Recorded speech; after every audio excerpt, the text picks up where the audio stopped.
learn more about how babies process certain information. Understanding how well children discriminate number can inform our understanding of early mathematics. Sarah Cortez is an assistant professor of psychology who's always impressed by her young subjects.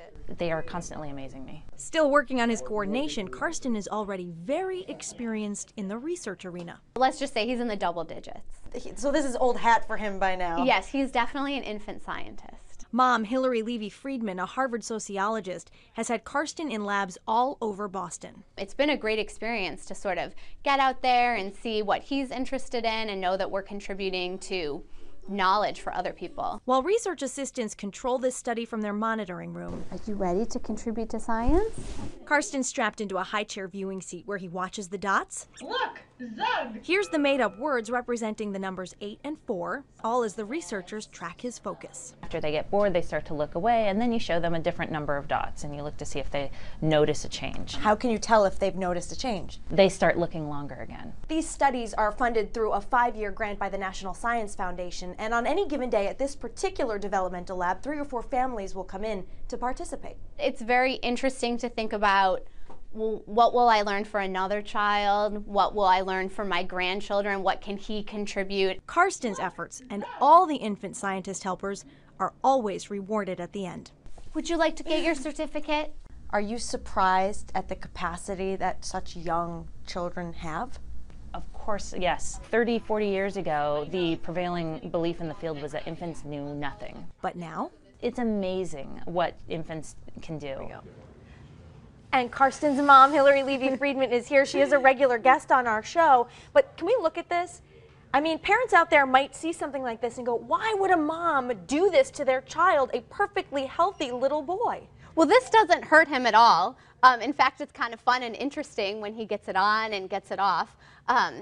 But most parents are interested in science, and they're interested in contributing to future knowledge. Now, there's a few other benefits. One is when you're a young mom, you get out of the house, you get some socialization. Your child does as well. They say that you can nap better after you do an experiment, so that's a benefit to mom, and they get little prizes as well. And you also wrote an article on this for Boston Magazine. What did you learn from all of your experiences in observing other parents with their children doing the same thing?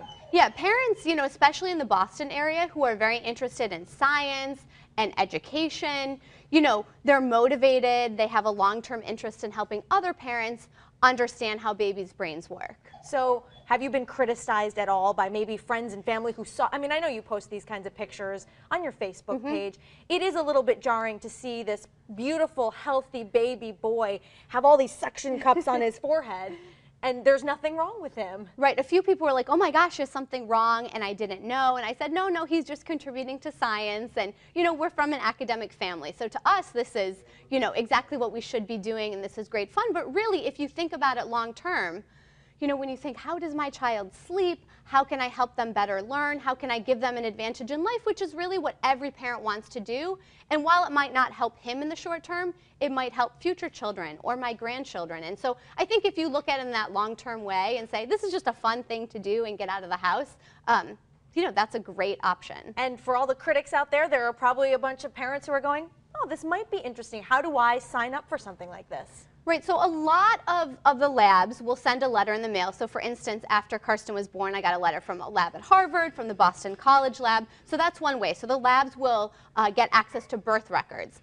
Another option is you can go on the internet and sign up for Boston Children's Hospital, Boston College, University of Massachusetts, Boston. So that's one option as well. And at a few places, at a few hospitals in Boston, a researcher actually comes into your hospital room. Now, I'm not sure I would have taken to that so well right after or remembered, but you know, getting on those mailing lists is a very good way to do it. Well, now, in addition to infant scientist, we can put a TV star on Karsten's baby resume. A star is born. He's so adorable. Hilary, thank you. Always great to talk with you.